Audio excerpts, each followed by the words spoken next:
So we can move from something kind of straight up and down into a polyrhythm to create tension.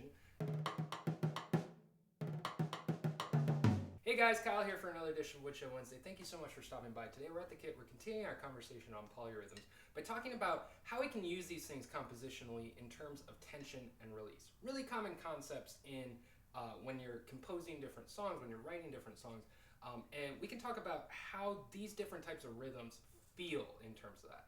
So when you're approaching a polyrhythm in comparison to something like, say, a straight up and down AC/DC rock beat, the polyrhythm is going to be more rhythmically tense. Just because there's more stuff going on, there's more rhythms kind of fighting at each other. So we can move from something kind of straight up and down into a polyrhythm to create tension, and then we can come out of it to create resolution.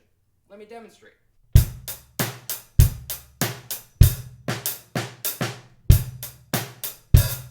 Right? You get the idea. It starts kind of straight up and down, becomes tense, then resolves. So really useful things when you're songwriting. Try them out, and I'll see you guys next week.